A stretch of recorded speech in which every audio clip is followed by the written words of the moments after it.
Hey everybody, it's Gazer back again with another update on my port of Super Sprint to the Commodore Amiga A1200, 4000 and CD32. So the AGA platform is what I'm porting it to. So yeah, number 7.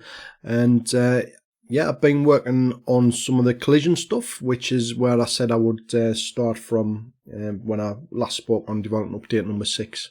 So yeah, so got some things to show you, which you should hopefully find interesting. And yeah, just a bit of reflection back on the last updates. Really, I actually started this on the 10th, around about the 10th of April. Was my first post on the EAB about Super Sprint. So yeah, I've been working on about roughly 10 weeks or something like that, and you know, I'm quite pleased with the progress really. Considering Rygar took me over a year to do, you know, this is a much smaller project by any stretch of the imagination. But I'm pleased to say as well that you know, some of the best code that I've actually written is actually in this one. You know, with Rygar, there was a bit of a there was the EAB competition, which, you know, caused me to rush quite a bit of code, which I then really couldn't back out of, and something stuck, and you know, it would have took a lot of things to rewrite parts of the game. So, you know, there were some things that I would do completely different now with Rygar, and you know, in particular the sprite routine I was never quite happy with in Rygar or Bombjack, but you know, I've completely rewritten the sprite routine to be quite a bit more modular in this Super Sprint one. So I'm going to come on to that in more detail, I guess. You know, if I feel if I get enough time, I'll actually run through how the sprite routine works. It's pretty simple, but you know, simple means efficient, I guess. So yeah, I'm just going to show you what I've been up to. So what we've got is well, I'll tell you what I'll do. I'll show you the sprite sheet first, which I kind of touched on in the last time. It is not that one. It is this one. So this is the new sprite sheet. Now, I kind of had some missing sprites in the last one, but hopefully I've got all of them in this one. So we've got the cones that appear in the game, which when the cars hit, it slows the car down when the cones get destroyed. We've got the next up is the vertical brick walls that the car can crash into. We've then got the points that can be collected.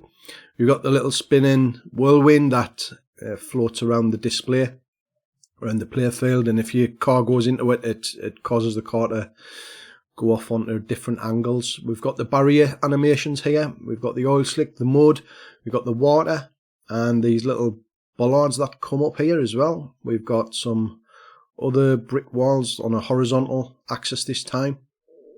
We've got the spanner, which is collected, and then we've got all these cloud puffs of smoke, which I haven't implemented in the game yet, but I will do. That's probably going to be the next thing up. We've got the start flags and the checkered flags, which appear in the game, and then we've got the helicopters as well. Now, for the helicopters, I've only got in the game the vertical positions of the helicopters. I know the arcade does the horizontal ones as well, depending on which zone you crash into. Now, the reason I haven't included those is that this takes up quite a bit of space in memory. So if I've got enough space, and I should have, I'll include them. But for now, I'm running a little bit tight on memory, so I may need to make some optimizations in places. So over and above Development Update 6, I've improved the sprite routine as well. So you might have noticed in Development Update 6, you know, these explosions here when the car explodes is 64 by 116 in size. You know, it's quite a big animation, this one. So you know, it's goes up to a fair size. And what I decided to do is improve the sprite routine so that, you know, when it gets towards the end of doing the animation, it only needs to blip these sizes here. And not the whole 116 in depth. So you know, the sprite routine I've improved and to be more efficient. I'll probably touch on that a little bit later. Other thing that I'm really keen on doing is making the game 4 players. I've seen a few comments now about why bother porting Super Sprint? It's you can't beat the arcade. That might be all well and good, but really what I'm keen on doing is making the Amiga version 4 players over and above the arcade above the arcade, which is 3 players, and the Atari ST version. In fact, all the other versions out there really are only 3 players as far as I'm aware. But the Amiga version will go to 4 players that can be selected. And a couple of ways I'm going to do that. One is the keyboard controls. Now, that won't really suffice for a CD32, so I was thinking about the options, and I couldn't see that the CD32 had a parallel interface, which I know you can get an adapter for, and it gives you kind of another couple of joysticks to use. So another idea I had was to maybe just put together a couple of try and use each joystick port for 2 cars. So me thinking there is to maybe come up with like a little adapter that plugs into a joystick port, and it splits off the up and down and the second button into the left and right and the accelerate for the 3rd car if it was in joystick port 1, and do the same for joystick port 2 for the 4th car. So there's enough inputs there where I can split off the up and down and the second button into another player's car to the left and right and the accelerate button. So I'm going to give that a try. It shouldn't cost much to actually make. I had a look at the parts, and you probably talking about £5 max to just make a little adapter. And it's worth a try. But I'm going to try and support all multiplayer versions of the game as well, so Amiga Live and that sort of stuff. So there we are. There's the sprite sheet, and I'm going to be coming back to work on that, but on the 4 players. So let's take a look at where I'm at in the game. So just run an assemble here and run up the game. I've added a load of debug because I have a problem when the game is starting, and it's for some reason it crashes sometimes. So I've added all this debugging when I'm starting the game. So the first thing you'll notice is the flag that's going here. When we go around the track, you'll see the flags will start up. And the other thing that I wanted to do in the game was run like a proper performance test. So I've pretty much got every single sprite in the game that would ever appear at any one time running every single frame now. And these are all being blitted every frame. That's running. So 60 frames a second I'm blitting all of these. And what we can do, I've improved the scope, the panel as well. I had a bit of I'm still not too happy with it, but the panel here, I had a little bit corruption. I'm still got a little bit corruption there as well. And that's to do with, I'm not going to go into detail, but that's just to do with the type of font it is. But you'll notice now I can go around and I've collected some points there. And if I collect the spanner here, notice the car changes colour, just like the arcade. I've got these bollards moving, but nothing actually happens at the minute with the bollards because I need to improve that. We've got the mud here. Nothing happening there. We've got the oil slick.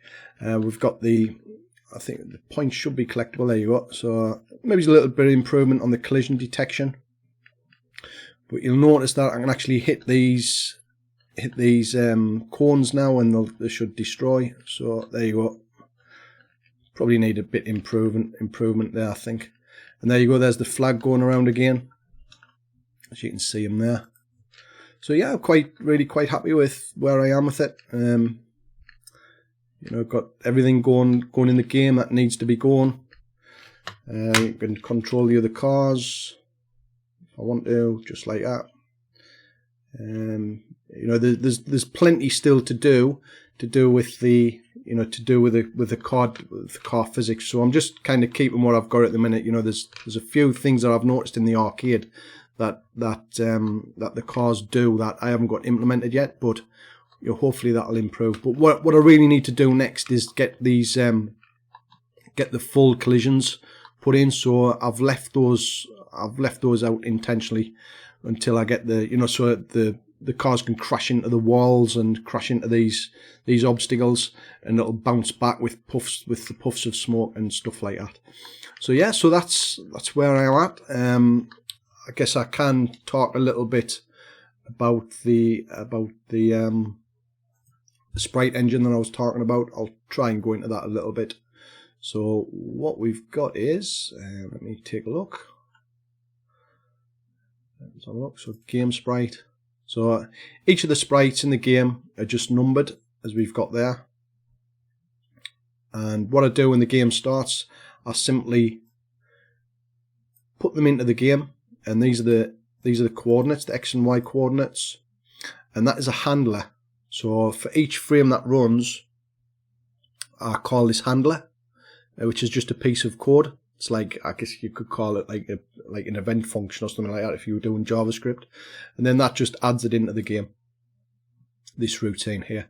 So if we look at cast game sprite, we can see it goes, first of all, what it does, it goes looking for a free sprite depending on how, well, hopefully there is a free sprite, but I think I have about 20 configured at the minute.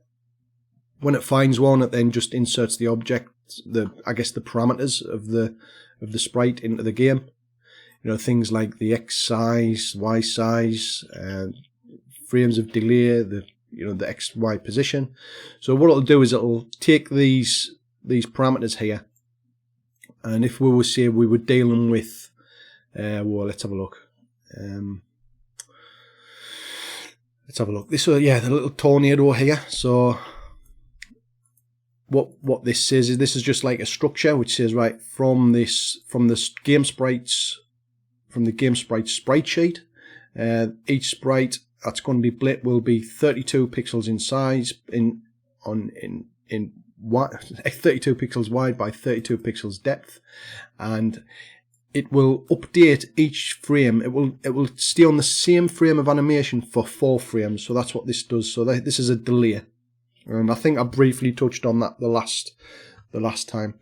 Now what I've also done as well is I'm feeding each sprite with some blitter operations. So there's 2 operations that you can do. There's blit cookie, which will do a full cookie cut, or I have blit copy, and that is entirely for performance reasons. So which way I've got the game set up, most of the sprites only need to do a copy, which is much more performant in the game. It's much faster.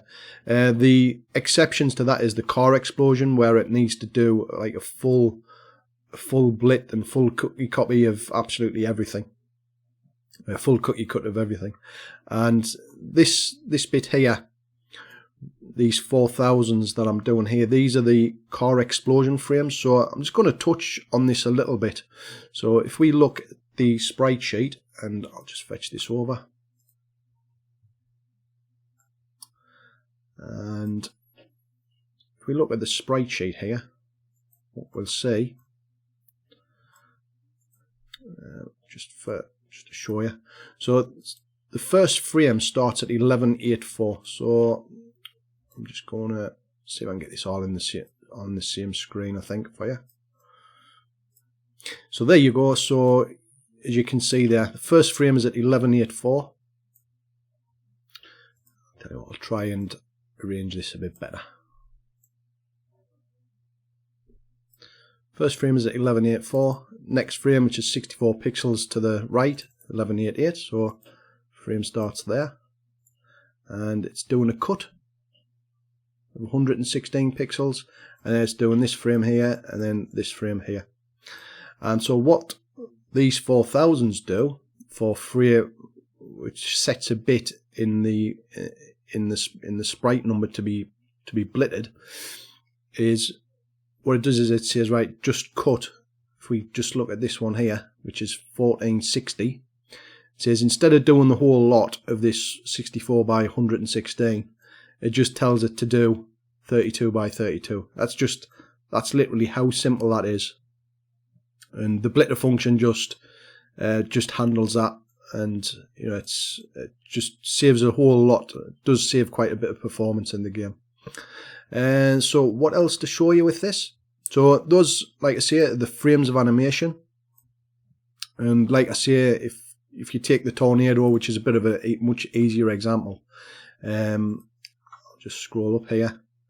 So there you go, I'm selecting there sprite number 17, you'll say that's 17, and then the next frame is 19, 21 and 23, and sprite size 32 by 32. That's all there is to it. And what I've done is I've added some other bit of functionality, really nice and simple. So the last word here that's declared is either which tells the sprite to loop back, so it'll go 17, 19, 21, 23, 17, just keeps going round. But I added some other ones as well, which is quite handy. Often in a game, and if you think about the cones that I hit in the car, often what happens is you'll have like a sprite which will have a starting animation, and then it needs to hold on the last animation, or you'll have a sprite which, say like if you're shooting an enemy, for example, you know, there'll be an explosion, then the sprite is destroyed after it. Well, when the cone's hit by the car here, that's exactly what that does. What that does in that latter example there. It runs through the animation frames, and then when it gets to the end, it does a sprite destroy, and it clears the sprite from the game, and then it doesn't have to handle as many sprites. Similarly, what I've got is another one which is Sprite Halt, I believe, somewhere. I'm sure I have a Sprite Halt somewhere. Sure I did. Sure I put that in. Where has it gone? Where has it gone? Sprite Loop. Where did I put this? Yeah. Where has this gone? Yeah, I've got Sprite Halt. I'm just going to have to search for this, I think. Ah, there it is. It's on the 100 points. So what I'll do is I'll start this again. I'll start the game again and just show you what this does is.